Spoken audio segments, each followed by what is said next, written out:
gumrenggeng guneme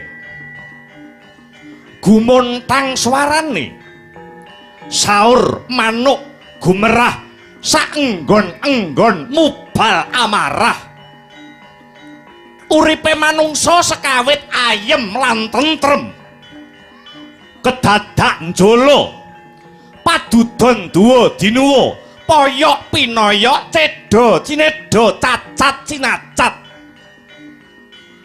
caturan ngalor ngidul mregudul ngendel-ndelke karepe kabeh golek bener nanging tanpa dasar ingkang bener wong Nuswantara tan kuat ngempet hardaning driya labet ana kang kesenggol rasane kedumuk mestakane swasana horeg kahanan usrek ora wimbuh wis kita nanging malah lena kawaspadane satemah gampang klebon telik sandi mata pitayaning mungsuh dom sumusup banyu guyu lakak-lakak ingkang rumangsa oleh dalan ngremuk kahanan mecah kerukunan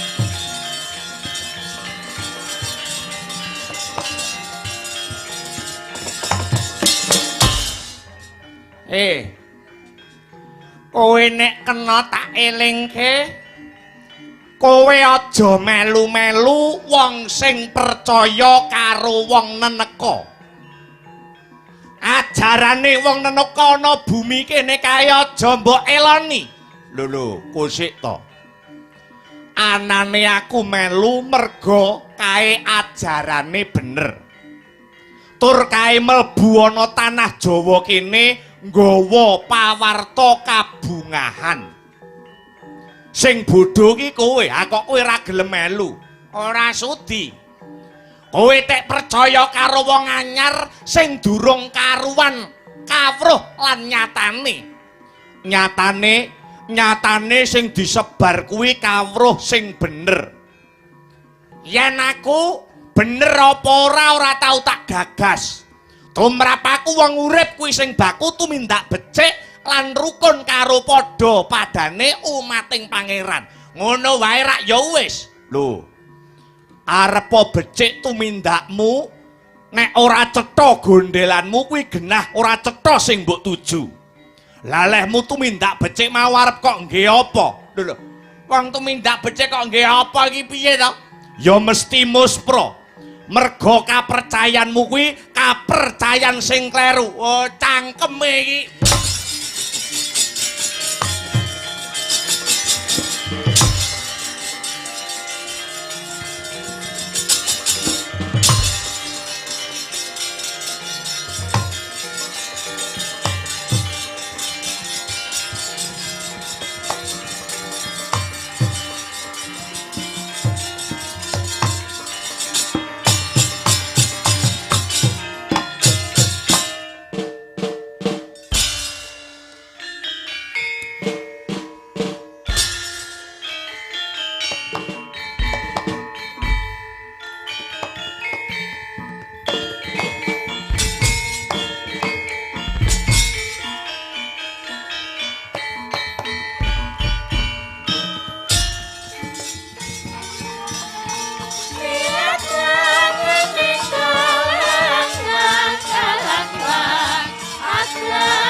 soran pacaring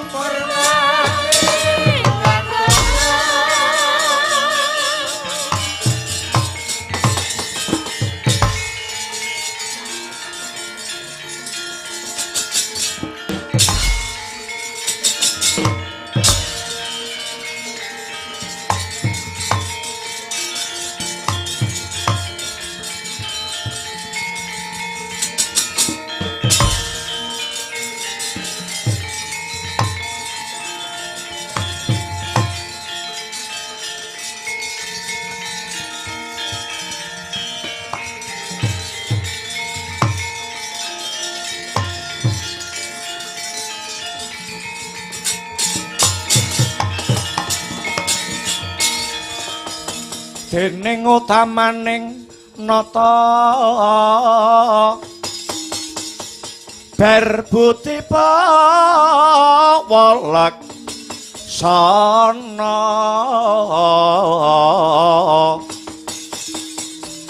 lire berbuti mangkono lila legawa ing driya hangga ganjar saben dina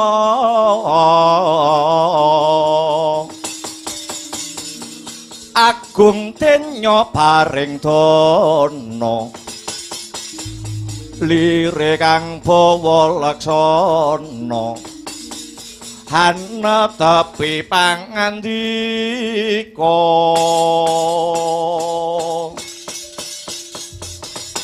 jagat dewa Bathara ya jagat pangestungkara paman paman Harya Sengkuni paman kula wonten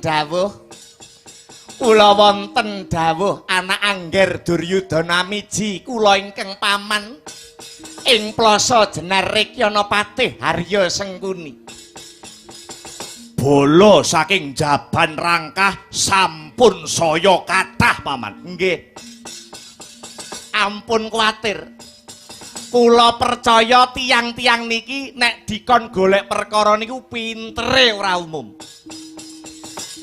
kabeh para brahmana kabeh para pandhita kowe Resi Lumana lan kanca-kanca Rawange Sang Prabu Duryudana ana dawuhmu apa kula wonten dawuh Sang Prabu pripun kabare anggen paduka nyebar pawarta nyebar kabar ingkang boten bener wis kabeh cukup pasrahno karo aku wae Sang Prabu paduka Prabu Duryudana cukup dadi kedunging brana arta wae wah tenan wong tanah Jawa ki gampang bujuk-bujukane ketitik aku ning ndi ki aku jadi sembah-sembah kae semanten ugi kula saking katebianipun biuk ngaten ning kula kok mboten patek diajeni nggih ha kowe ketuwekan sing mburi dhewe ketuwekan iki ora usah melu main wis yen mung kepinginane Prabu Duryudana kepingin gegem jagat raya dadi ratu Gung Binetara ora mung dadi ratune negara Ngastina lan Ngindraprasta lan sak kiwa tengene yen perlu jagat triloka dadi kagunganmu tak aturi percaya karo aku lan kanca-kancaku iki kabeh bagus panjenengan sedaya ampun do kesusu badhe kondur dateng negara asal panjenengan lho ora aku wis kadung kerasan ning kene kok jebul golek sandang pangan ning Nuswantara iki jan penak tenan ning negaraku ngono ki wah wis jan aku ora entuk apa-apa lho ora aku nek ning negaraku ya ora ana sing percaya karo aku aku ngoceh ning negaraku kono wis ora ana sing do nggugu ning nek Nuswantara kene weh jan aku ki dadi sembah-sembah ngono iya niki sing baku Panembahan sing dianggep mungsuh niku ora ana liya kejaba mung para Pandhawa mbuh piye carane mbuh piye reka dayane jengandika Panembahan Resi Lumana saged nyengkakake patine para Pandhawa gampang kuwi Sengkuni gampang utamane para kawula ing negara Ngamarta sing boten percaya kalian panjenengan wong-wong Ngamarta sing ora kenek diumbah pamikire niku aja nganti ditresnani nek iso digawe kejet-kejet Wong-wong negara Ngamarta digawe ngantek tele-tele. Paman Sengkuni paman. Kados pundi kula wonten dawuh anak Angger Duryudana? Piye? Piye mungguh pamrayogane paman Harya Sengkuni? Pun. Kula aturi percaya, kula aturi pitados kalian tiang-tiang saking Jaban Rangkah, tiang-tiang saking Brang menika. Niku duwe wadyabala sing kathah. Kalih ngiras pantes panjenengan sebar pawarta ingkang boten nyata. Jimen sedaya padha ngalem bono dhateng Duryudana. Kula kepengin para Pandhawa enggal cepet dumugi ning sirna. Tak aturi lenggah sing jenak. Tak aturi jenak anggone pinarak Sang Prabu. Para Pandhawa, para satriya-satriyaning tanah Jawa sing mateni karben Resi Lumana. Para kawula-kawula sing bodho tak cekoki kabar sing ora bener, tak umbah pamikire kang wekasane kowe Sang Prabu Duryudana bisa ngratoni jagat raya iki.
Sinokarta mrehtar tantu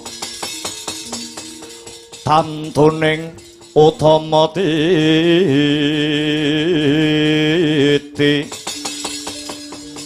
tetep dadi pangobaning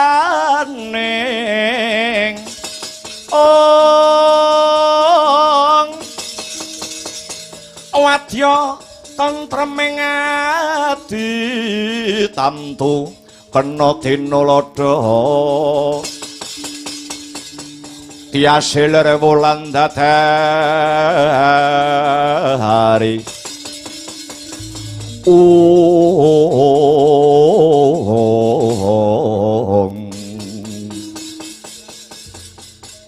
Hyang Suksmana mangadili nuwih payungana marang panjenenganing sun kadangipun Kakang Yayi Setyaki Singa Mulang Jaya ya Wresniwira.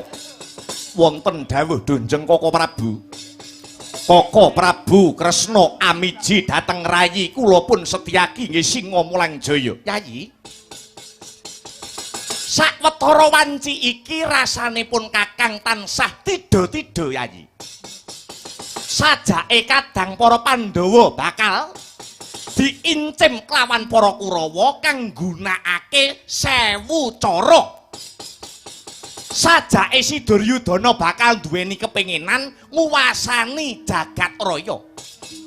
Rumangsane Duryudana lan Sengkuni kalamun kasembadan nyingkirake para Pandhawa, dheweke bisa ngregem jagat iki. Kula nggih kemropok. Kepengin nunyun ndase Sengkuni niku. Saiki gaweane mung petentang-petenteng ning endi-endi. Sapa-sapa ditekani, sinten-sinten didumuki. Nganggo lambene sing pinter ngapusi niku. Tiang-tiang pundi kemawon dijanjeni jare dheweke bisa mulyakake, bisa nentremake negara, bisa gawe majune negara. Majune negara ndase kuwi. Kowe aja nesu kemawon. Lah iya to. Gumunipun Kakang, wong-wong sing do diapusi kuwi kok do ngandel. Mongko kabeh wis do ngerti yen Sengkuni kuwi dudu wong Astina. Sengkuni kuwi dudu wong Nuswantara. Sengkuni kuwi wong saka Plasa Jenar, wong sing neneka mung nunut urip golek penak. Kaya ngono kok do dipercaya. Carane Sengkuni pokil-ukil. Wong-wong saka tanah sabrang do diubel-ubeli sorban. Wong-wong mau padha ngaku trahe utusane sing gawe urip tak baleni. Wong-wong mau padha ngaku trahe utusane sing gawe urip. Kabeh mau karben para kawula nganggep yen dheweke wong sing paling bener. Wong sing paling bener. Disebar ana ngendi-ngendi karo Sengkuni. Padha ngumbah pamikire titah sing diapusi wong-wong bodho dienggo bala anggone golek panguwasa. Mboten namung menika. Sak menika Sengkuni sesorah wonten pundi-pundi. Ngelek-ngelek para Pandhawa. Ngubupi para kawula ing negara Ngamarta supaya gedeng karo para Pandhawa. Tiang-tiang Ngamarta dipun cekoki pangertosan supados mboten anjiwa dhateng Pandhawa gangsal. Sepisan malih tiang-tiang negari Ngamarta dipun cekoki supaya mboten nganggo dasare jiwa Pandhawa gangsal. Jiwa Pandhawa gangsal ingkang dados adeg-adeg baku ing negari Ngamarta badhe dipun ganti mawi jiwa Sengkuni.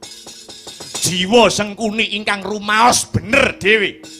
Wiwit sakmenika sampun ngedu para kawula supados memengsan kalian bangsanipun piyambak pramila. Manungsa kaya Sengkuni lan Duryudana ampun ngantos dadi pangareping negara bebayani.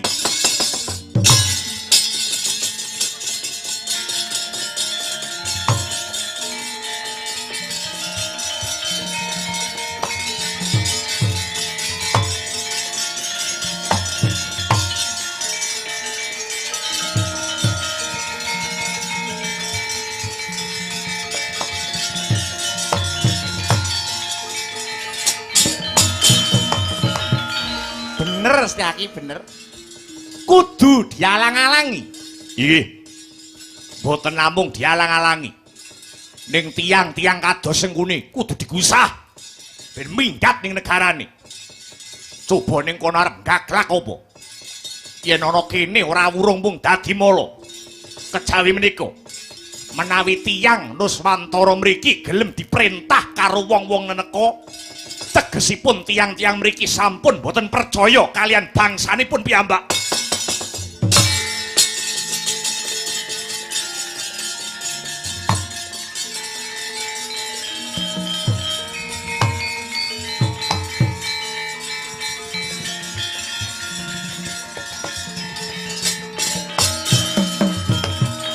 Selak notol raos ing manah kawula banjur karepe Singa Mulang Jaya menawi wonten payo-payo Kurawa badhe kula brasta.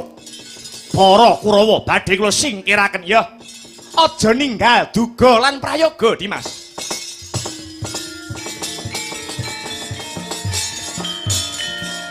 Sikra bala kang tumingal prang tanpa samya mekali.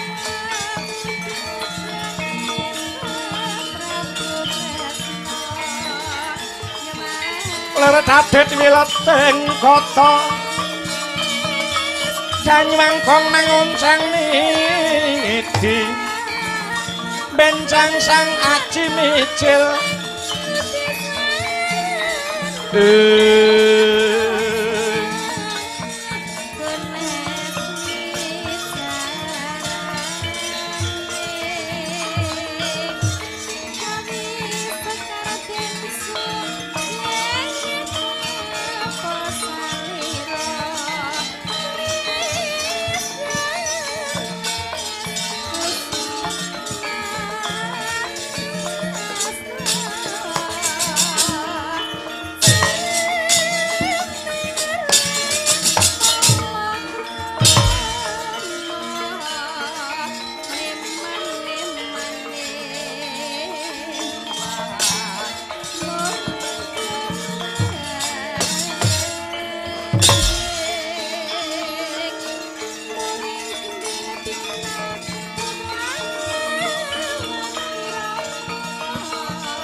Andita karya wangsit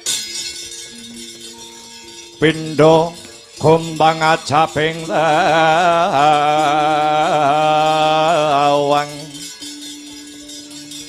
susung angin ngending gone miwang kali ingkang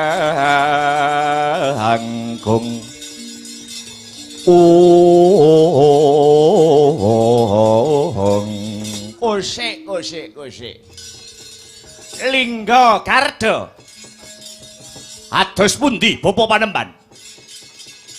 Kaya winalik sing dadi rasaku.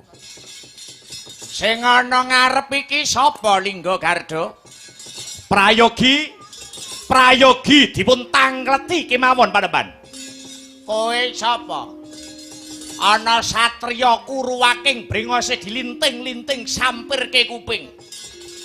Aku Setyaki, kowe sapa? Sandanganmu kok kaya dudu wong kene. Sandangan kok dadi cangkem. Kenang apa? Kowe kok nggawa barisan segelar sepapan? Kowe arepe do menyang endi? Lho, ya sak karepku to. Wong aku iki wis suwe ning kene kok dadak ditakoni barang. Kowe kuwi sumingkira ora bisa. Kok ngono? Prajuritmu padha ora duweni tata krama. Ora duweni subasita lan yuda negara. Tak sawang saka kadowan. Prajuritmu wani-wanine mrawasa kawula cilik sing ora duweni dosa, ora duweni luput. Mula padha minggato. kowe dudu wong Nuswantara kene. Yen mung arep do ngejak geger minggat to. Ora keduka minggat kalau tak babati barisanmu. Weh, ladalah. Krungu-krungu Setyaki kuwi wonge Pandhawa. Kuwi rombongane Pandhawa. Rombongan. Nebu sauyun. Kinanti niku. Ora. Pidak jempol. Nah, midak jempol. Gedhek antuk. Ngono. Nebu sauyun. Nebu sauyun kuwi ngono kuwi pidak jempol, sekutane Pandhawa ngono. Kowe ora usah gemending kowe. Inggih, Pak nggih. Ajar prawlayar karo swara suling sih.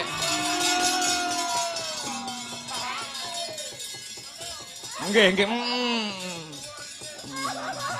Singkirna bocah iki, nggih, staken dawuh.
Kowe kalah.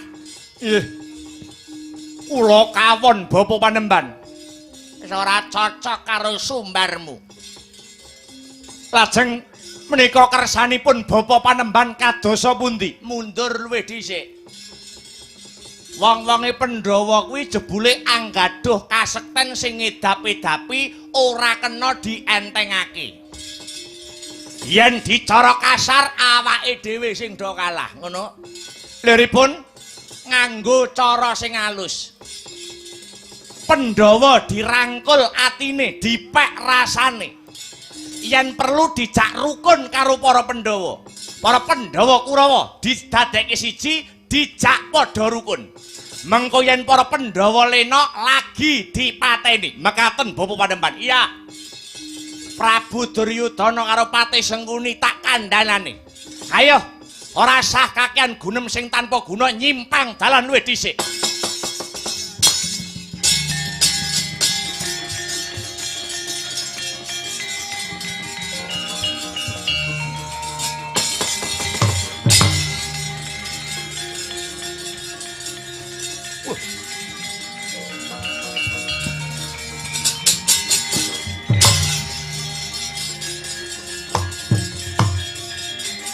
Setyaki.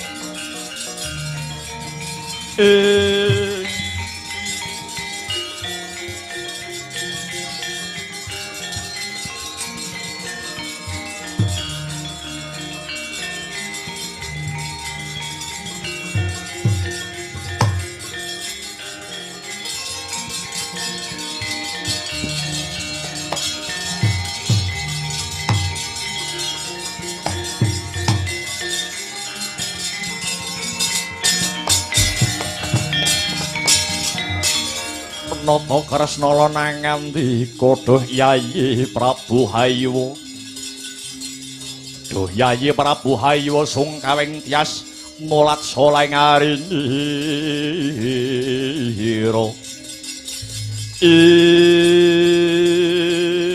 Duh Koko Prabu ngaturi ketiwasan wonten Brahmana anyar katon. Ngirit wadya bala segelar sepapan wanuh wani njarah rayah para kawulalit. Lah banjur sampun saged kula singkiraken, aja marem luwih dhisik Setyaki. Ibarat dandan aja mbok kendhoni ning malah kenceng ana. Sajake wong-wong kae duweni sanggit rungsit pangreka daya murih cilakane para Pandhawa. Lah lajeng kados pundi? Ayo jumujuk ana ing negara Ngamarta. Nemoni kadang para Pandhawa. Amarga ing ripalungguhan iki atiku rumangsa ora kepenak. Makaten Dukaka Prabu, pancen bener. Aja ninggal hambek ingkang sinatriya. Aja ninggal hambek ingkang sinatriya. Lon-lonan bareng tumuju negara Ngamarta. Mbok menawa iki mengko ana apa apane nasibe kadang para Pandhawa. Yayi Singa Mulang Jaya kudu melu jumangkah, Yayi Setyaki kudu melu kumrembyah.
sewaka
mijil langenira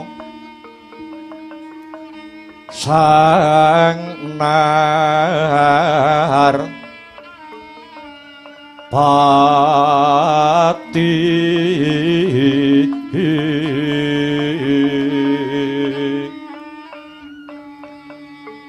lampah hiro alon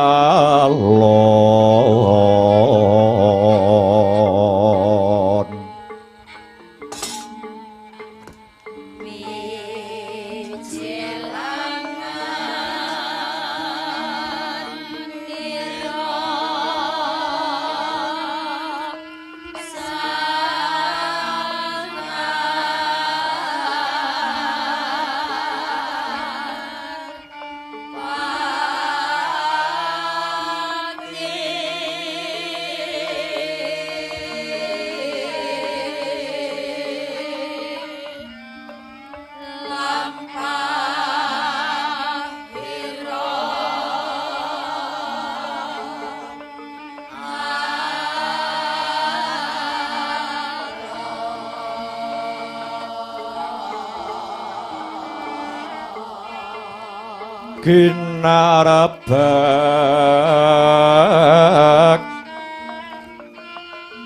badaya yuwarna nira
sakwetawis dangu sarawuh paduka Yayi Puntadewa ingkang raka ngaturaken pasegahan panakrami pambagi mawantu katur wonten ngarsa paduka Yayi Prabu Ngamarta ingkang katemben rawuh. Kawula nuwun inggih Duh Koko Prabu dahat katedha kalingga murda sih panakraminipun paduka Koko Prabu wangsul ripa duka kula ngaturaken pangabekti kunjuk wonten sahandhap pepadanipun jeng Koko Prabu. Yayi Prabu nggih sampun kula tampi kanthi gambirane manah. Koko Prabu Mandura sesembahan kawula sarawuh paduka kula ngaturaken karaharjan mugi kunjuk wonten ngarsa paduka Koko Prabu ing Mandura. Wila dalah inggih Yayi Prabu Duryudana lulus alaharja pisowanan kula wangsul pangestawanipun Kang Raka mugi katur Yayi Duryudana. Inggih Koko Prabu sanget panampi kula dadosa jejimat paribih paring pangestu handika Koko Prabu ing Mandura. Senadyan pun bapa ora keri nggih. Anak Prabu Puntadewa winantu ing karaharjan tekane angger anak Prabu ing Ngamarta. Kawula nuwun inggih Rama Panemban Resi Lumana sampun kula tampi paring pambaginipun dene pangabekti kula mugi kunjuk banget panarimaning pun bapa. Sinuwun Prabu Baladewa winantu ing karaharjan. He, iya Resi Lumana, banget sing dadi panarimaku. Loh ngosik. Prabu Baladewa kok ora basa karo aku. Panemban, anane aku ora basa karo kowe sebab kowe ya ora basa karo aku. Lho mengko dhisik. Sang Prabu kudu pirsa menawa dina iki kabeh para putra siswa padha madhep ing ngarsaku lan kabeh padha basa karo Resi Lumana. Yoh pancen tak akoni Panemban. Yayi Prabu Duryudana, Yayi Prabu Puntadewa padha swita basa marang Panemban nanging sumurupa tekaku ana kene ora niat bakal meguru karo kowe. Oh ya wis. Ora dadi apa. Dasare aku ya wis ngerti lagak lagu lagon lagiane Priyayi Mandura. Ketoke kasar ning seger yen tak rasakake. Yayi Prabu, amarwata suka raos sing manah. Ingkang ora kudu winampi praptanipun handika Yayi Prabu ingkang sampun sarimbit kalian Koko Prabu Mandura. Sak sampunipun satata lenggah Yayi, daya-daya ingkang ngraka haminta katerangan wonten wigatos ingkang pundi? Wonten wigatos ingkang pundi? Keparengipun Yayi Prabu Puntadewa rawuh wonten Stinggil negara Ngastina dinten kalenggahan sapangki. Waleh-waleh menapa duh Koko Prabu? Sowanipun ingkang ngrayi ing ngamarta nderekaken Koko Prabu Baladewa tuwin kaderekaken Dimas Werkudara dalah Yayi Arjuna ingkang sepisan.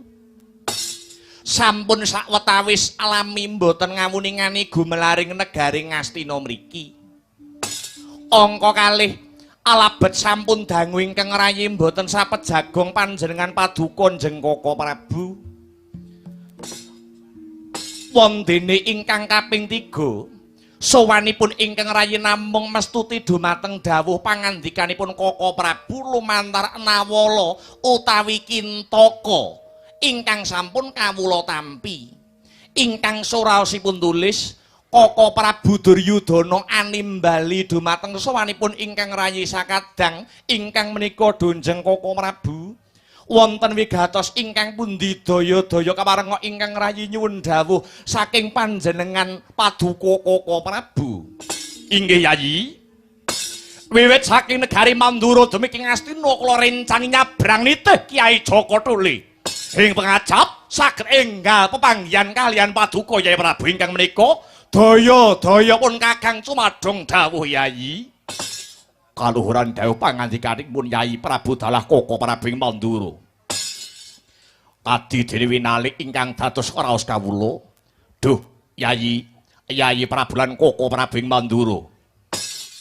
Estunipun anggen kula ngaturi rawuhipun Yayi Prabu tuwin Koko Prabu Mandura namung anggen kula mestuti dawuh pangandikanipun pepunden kula Sang Guru Minulya Kanjeng Rama Resi Lamana ingkang sakmangke kepareng hanimbali dhateng para putra siswa kadawan makempal dhateng Stinggil negari Ngastina mriki.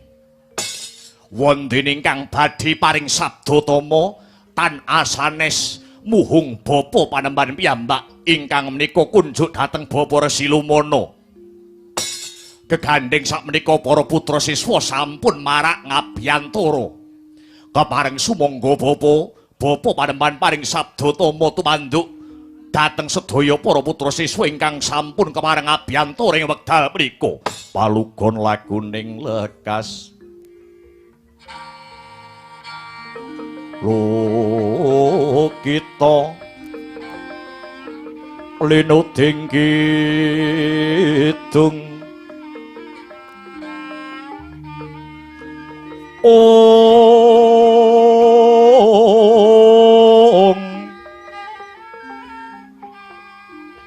kadung kadereng hamor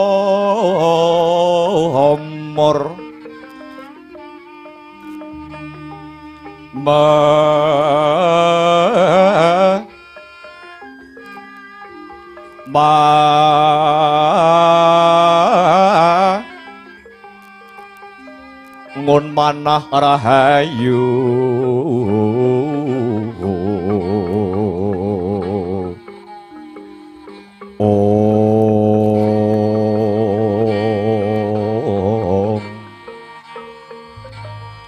ayu wana tan agolong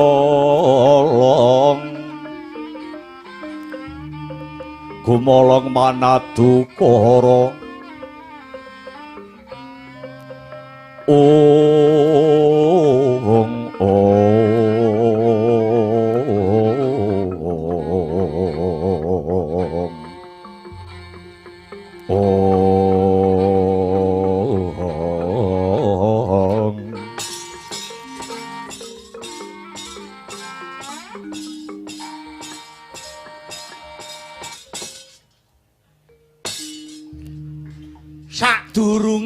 sakwise pun bapa ngaturake tarima kasih marang anak Prabu Duryudana kang wis maringi wanci marang pun bapa kinen paring sabda tama marang kabeh para putra siswa ingkang wis kepareng abiyantara.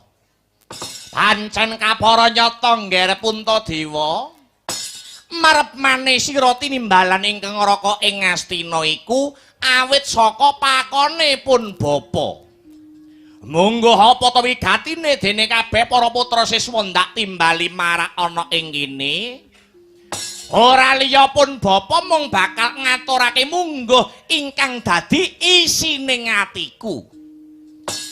Banget panuwun kowe ngatasi aku durung suwe mapan ana negara Ngastina kene parandene nampa kapercayan saka anak Angger Duryudana lan anak Prabu Puntadewa katitik pun bapa ing Ripalungguhan sakmengko dadi gurune Pandhawa lan Kurawa. Ning pun bapa ya ngrumangsani kok Ngger.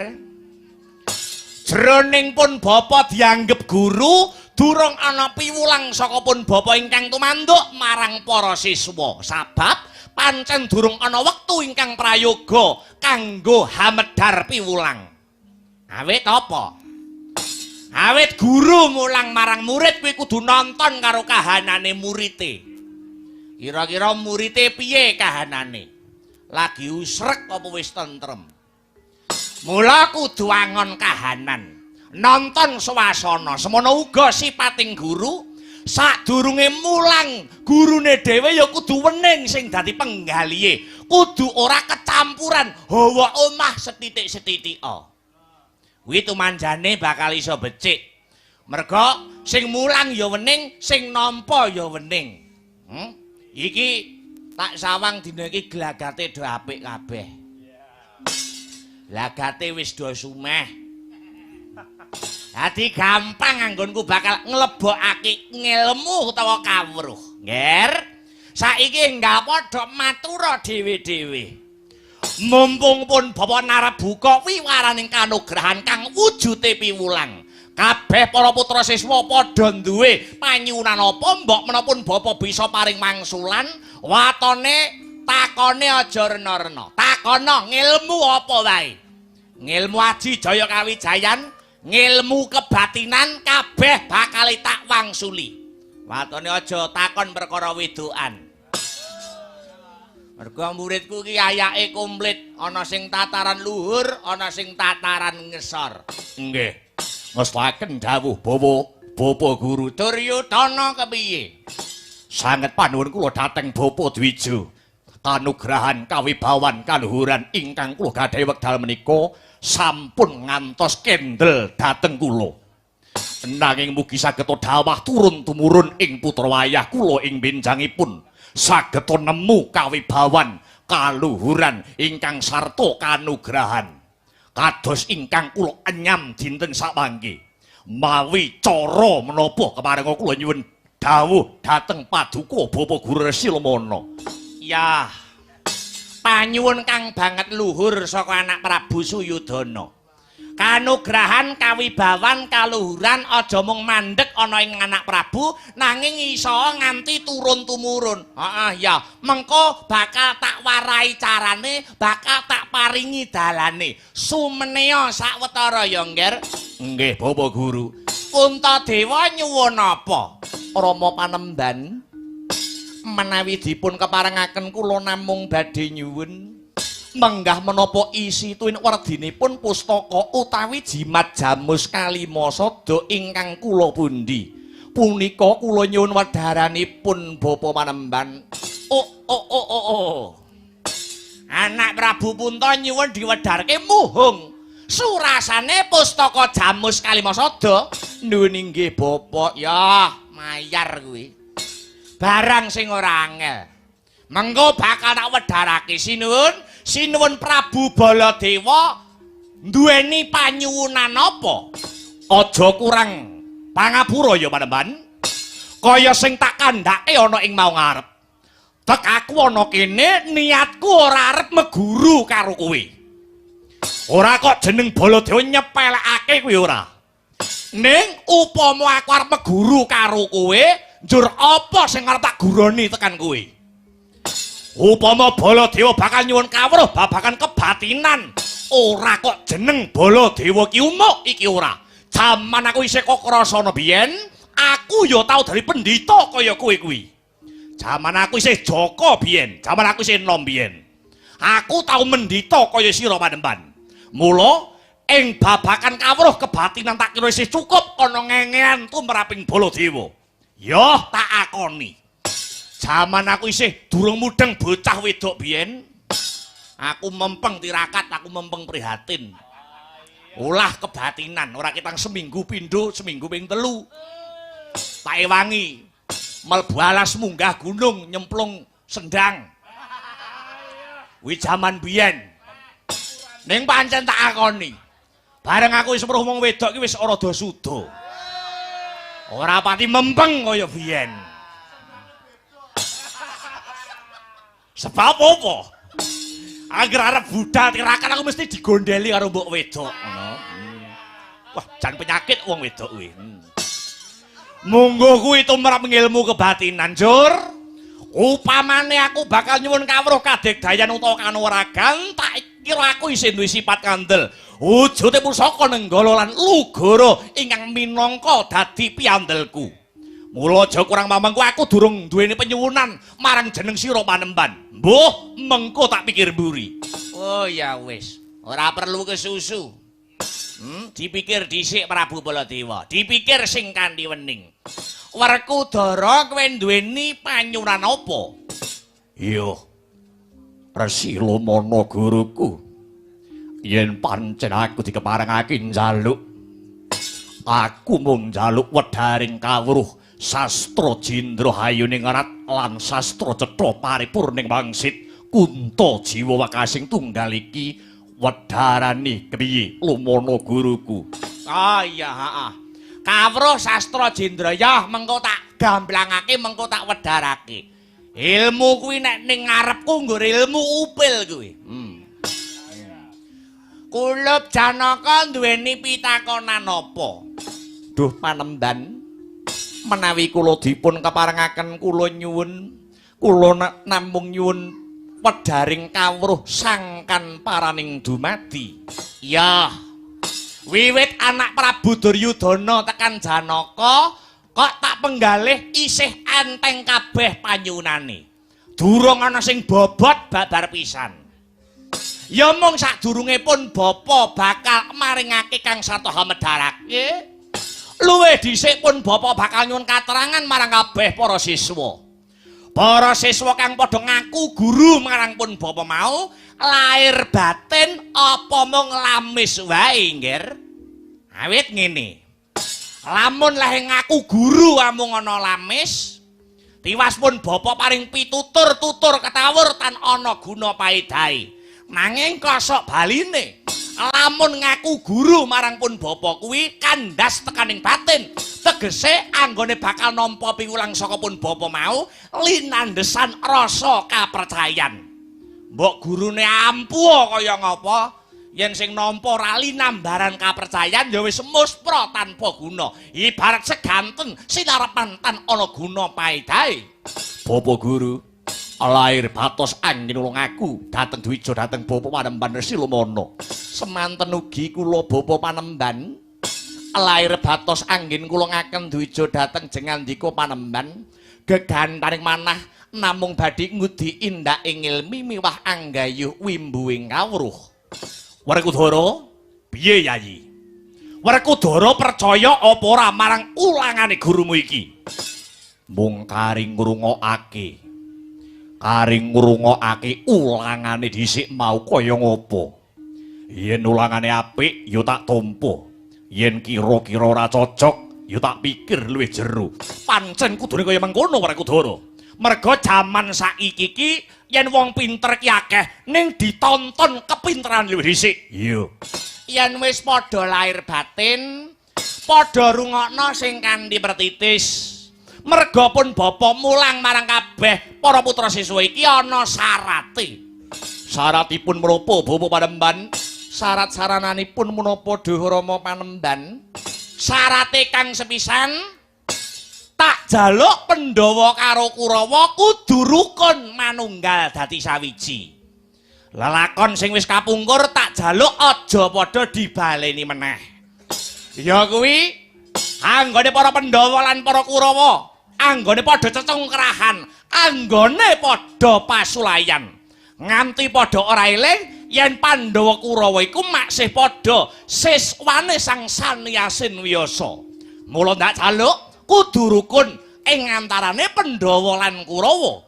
Inggih Bapa, ala karapunika ingkang kula ajeng-ajeng. Bapa, wiwit rumiyin pramila Bapa panemban kula tansah gandrung kalian kerukunan, sanget bingah raos sing manah menawi Koko Prabu Makempal lair batin kalian para Pandhawa kang sarta Kurawa. Bagus, bagus. Yen wis padha rukun tak jaluk meneh ya. Tak jaluk meneh perang gedhe sing jenenge Baratayuda Jaya Binangun ya ora usah diarep-arep. Pun Bapa ngerti surasane Jangka ngandharake besok bakal timbul perang gedhe sing jenenge Baratayuda Jaya Binangun. Perang antaraning Pandhawa lan Kurawa sing disebabake mung perkara rebutan negara. Mara saiki pikiran ngger. Wong perang ki entuk-entukane apa? Coba pikiran. Wong perang kuwi oleh-olehane apa?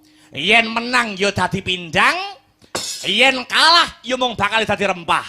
Mula tak jaluk aja padha nganakake pasulayan. Negara liya perang ya ben, ning kene aja digawe perang. Merga para kawula tak kira wis padha tuwuk karo sing jenenge memungsuhan. Wis padha jeleh marang peperangan. Sing dikarepake para kawula iki mung swasana sing tentrem kahanane ya laire ya batine. Apa Pandhawa Kurawa seneng akeh bocah yatim sing ditinggal mati wong tuane sabab wahing peperangan. Apa Pandhawa Kurawa mentala midhangetake panjriting randha kang kelangan bojone merga bepantening pasulayan.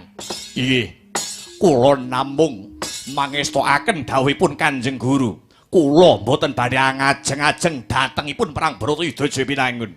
Nah, bagus. Supaya Baratayuda Jaya Binangun ora dadi, syarate negara Ngastina karo negara Ngamarta kudu didadekke siji. Ngastina karo Ngamarta kudu didadekke sak wilayah. Lan Pandhawa ya kudu eling. Ngamarta kuwi biyen ya dumadi saka alas sing jenenge Wanamarta utawa Simbar Maruta. Kamangka Wanamarta ya Simbar Maruta biyen isih ke bawah perintah negara Ngastina. Mula tak jaluk wilayah Ngastina aja diprail-prail, aja diponto-ponto. Nanging kudu dibalekake dadi siji. Dipulihke dadi siji, kumpul dadi sajuga Ngastina lan Ngamarta. Duryudana aja dadi ratu, Puntadewa aja dadi ratu. Sebab apa? Yen Duryudana sing dadi ratu, mesti kawula Ngamarta padha pegel pikire. Kosok baline. Yen si Puntadewa sing dadi ratu, kawula Ngastina ya bakal mesgul sing dadi rasane. Mula tak jaluk Duryudana aja dadi nata, Puntadewa aja dadi nalindra. Ingkang padha ngemudeni pemerintahan mengko sing dadi ratu mengko kareben pun bapa dhewe. Aku dhewe sing bakal nyekel pemerintahan, sing bakal ngemudeni lakuning pemerintahan. Anggonku cemantaka kandha sagu nyekel bawat pemerintahan mau, ora kok disebabake milik barang kang melok kesusu malak mung sabab kesusu barang ingkang muluk iki babar pisan ora. Dosa tumraping guru kok milik nggone murid iki dosa. Aja nganti aku milik duweke murid. Kuwi sirian tumrap Resi Lumana. Apa meneh duweke kanca, kuwi sirian tumrap aku. Kecuali nek wis dipasrahne aku. Nah, wis beda ceritane ngono. Ih. Bapa Guru. Sawetahipun panguwasa Ngastina kula pasrahaken Bapa Guru. Semanten ugi kula Rama Panemban kamardikan menika mesti mawa pangorbanan. Dene menika sedaya ingkang tumuju kamardikaning raos Samunta kok jengandika bapa panemban mundhut pangwaos negari Ngamarta senadyan to nyawa kula kinarya tetombok kula mboten badhe awel sawetahipun negari Ngamarta kula borongaken dhateng Paduka Rama Panemban. Wah, kadal.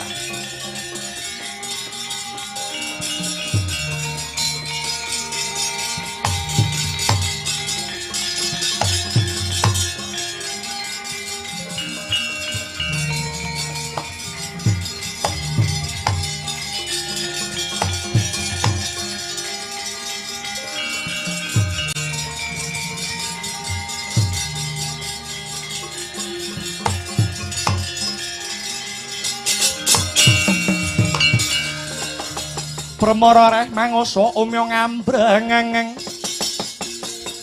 kadi karonaning kasuwasih ring marga Hamalakung Are sang gandha wastrat maca lengleng lalu mangulati Surya mangrangsang waya Surya mangrangsang waya Umyus amor wayahanto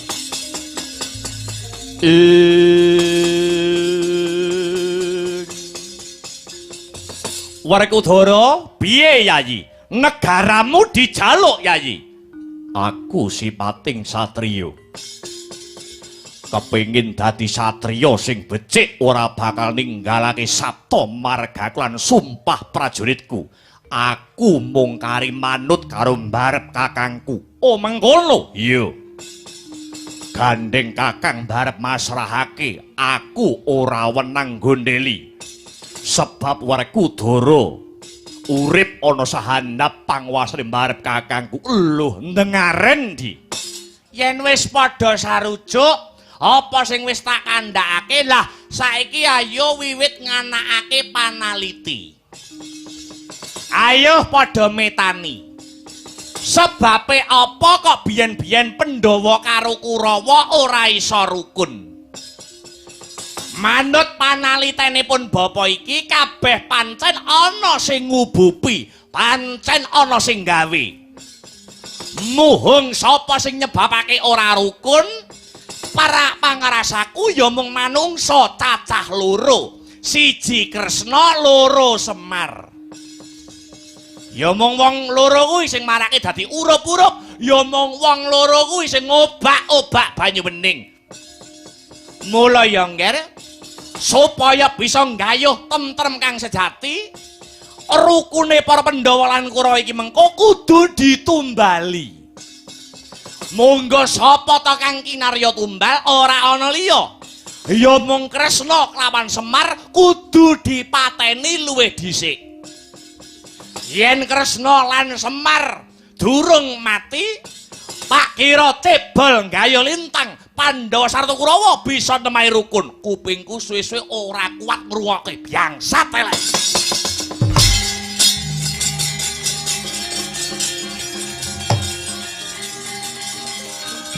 Oh.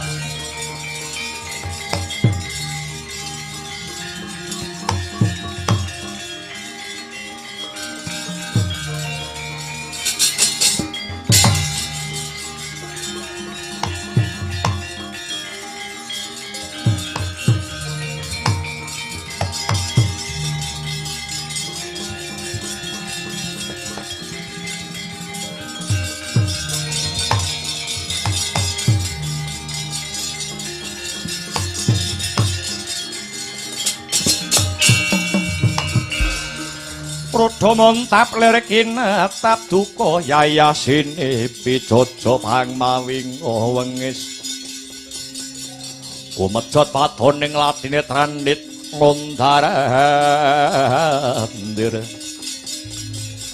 ing jagat dewa bathara jagat pangestunggara rembuke wiwitan tengahan penak dirungokake kuping bareng pungkasane rembug melangkah pundak nyampar kuwi Baladewa. Mengko dhisik lumono. Sinuwun Prabu Baladewa apa? Aku arep takon mara coba Wangsulana. Ndangu babakan apa? Sak temene kowe kuwi pandhita apa jagal menungso? Aku iki pendhita. Yen pancen jeneng sira ngaku pendhita, coba aku bakal takon. Pandhita kuwi duwe hambek pirang perkara? Moringgal jlentrehna. Prabu Baladewa, Pandhita kuwi hambeke mung sawiji, ya kuwi memayu hayuning jagat, memulya titah Madyapada. Wo lah dalah. Ora jeneng mukal. Cara-carane wong mlaku wae tanpa teken. Sebab kowe ora bisa jangkepi syarat anggonmu madeg dadi pendhita. Wis tak kandhake ana mau ngarep. Ala tanpa rupa Baladewa iki ya tau dadi pandhita kaya kowe kuwi. Sipating pandhita kuwi siji hanuraga, loro tresna asih marang sasama, telu tanduk aris ulat manis, papat ing cipta demen tetulung, angka 5 adoh panggawe cidra, angka 6 ora kena gawe rusak, angka 7 nengenake babakan panembah, genep kaping 8 ngalah tan hanggunggung diri. Kuwi hambeke pendhita. Nanging bareng tak rasa-rasake hambek 8 mau babar pisan ora ana sing kok nggoni. Ora jeneng mokal. Yen kowe nganti wetu tembung bakal mentara nyernake wong kang tanpa luput, wong kang tanpa dosa. Walah, lumono. Tata gelar kowe kuwi jobahan. Tata gelar kowe sorbanan nanging tinemune jebul ala sing dadi gedhohanmu. Katitik ing atase sing arep rukun ki Pandhawa karo Kurawa, kenang apa sing ndok nggo tumbal, sing ndonga korban wong sing tanpa luput. Ingkang mangkono apa paedahe Baladewa kesuwen ana kene. Tinimbang Baladewa kalepatan Banyurata, prayogaku ninggal papan kene. Nanging wanti-wanti oleh Baladewa.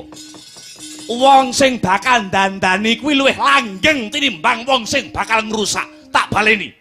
Sing dandani kuwi mesti bakal luwih langgeng tinimbang sing arep bakal ngrusak. Hundhuan tuwindakmu mengko lumono.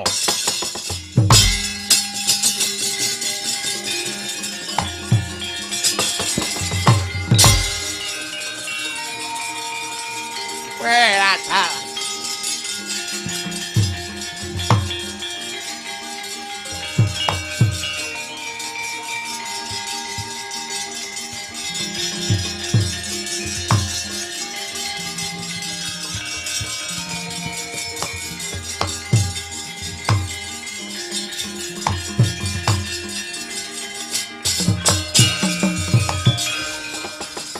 Leng-lenging driya mangu mangun kong kanduhan rimang lir-lena tanpa kanin lir-lena tanpa kanin yen tantu lusa yen tantu lusa mengko sang dyah utama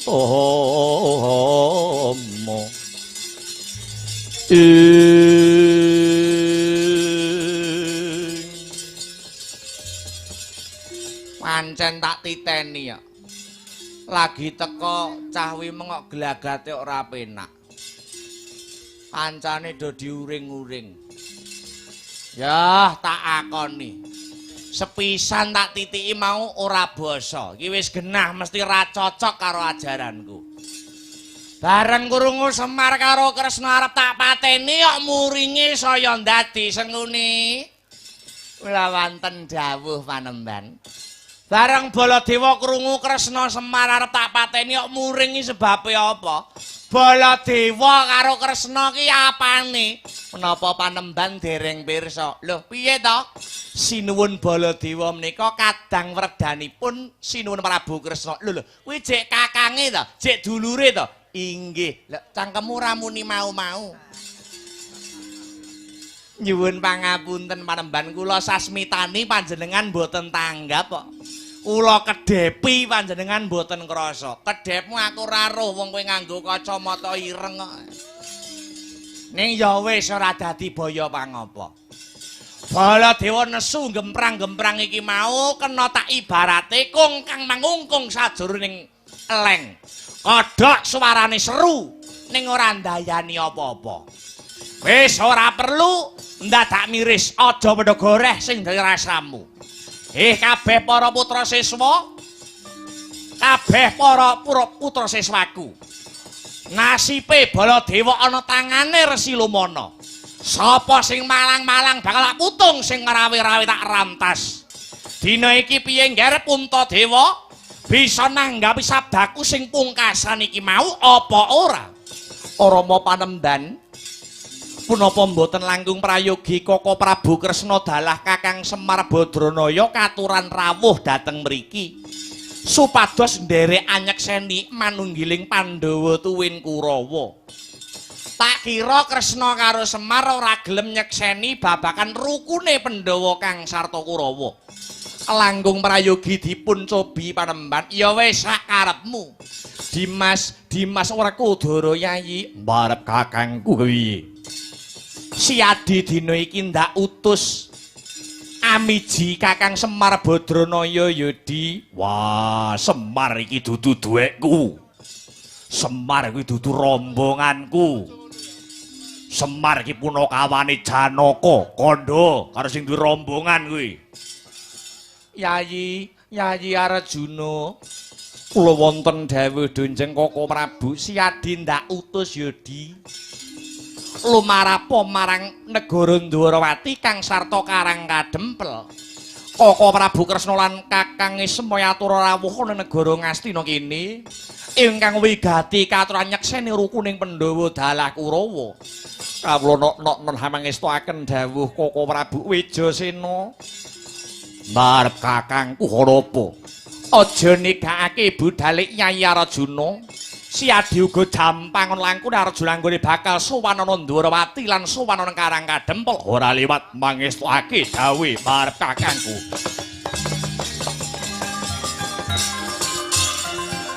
Sikara bala kang kumingal prang campo samya metali.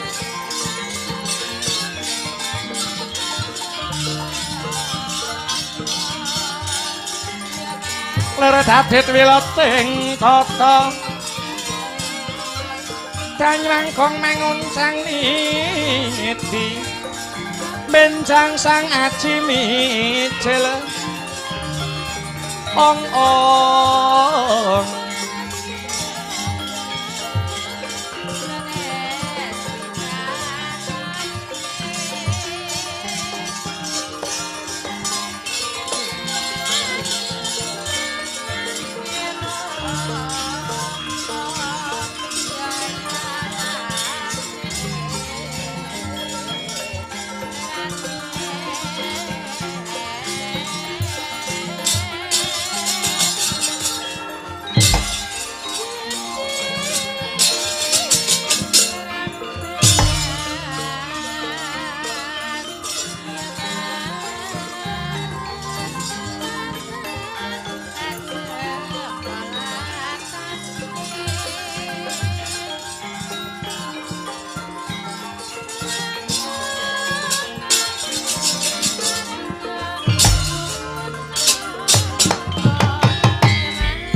Sadya dara-dara miturut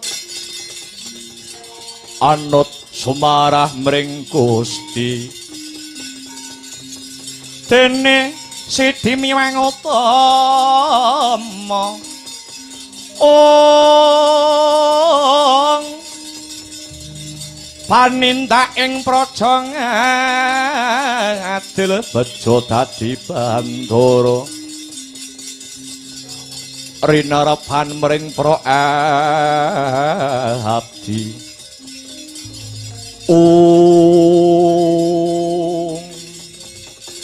iki kudu ana paseksen siji saka negara Ngastina kanggo nyekseni lakune Werkudara karo Janaka teka Ndwarawati apa ta yen ora paman sing weni pakenira paman wae mara gage awat-awatana Yayi Arjuna bebarengan kelawan tindake marang Ndwarawati kawula nuwun mboten langkung sendika mangestokaken dawuh kepareng ingkang paman nyuwun pamit madal pasilan sengguni kula wonten dawuh panemban babar pisan dawuhna marang anak-anak Musata Kurawa kinen padha nututi Prabu Baladewa yen gelem Baladewa konen bali ana Ngastina kene Dewa dene Baladewa beguguk utawaton gajah gelar bondan ingkang tanpa payung babarna pisan Baladewa sirnakna nuwun inggih mangestaken dawuh muga antuk pangasih saka Gusti ingkang Maha Asih muga-muga gegayuhan ingkang luhur anggone Pandhawa lan Kurawa bakale rukun sembada ingkang jinangka rahayu ingkang tinemu basuki ingkang kaesti gagah ingkang jinangkah sabet biar katalika wau paripurna wasing perembakan wonten ing Stinggil negari Ngastina bawane Sang Buminata nalindra Ngastina Prabu Duryudana yen Cinandra datan singlar saking Ubaya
jroning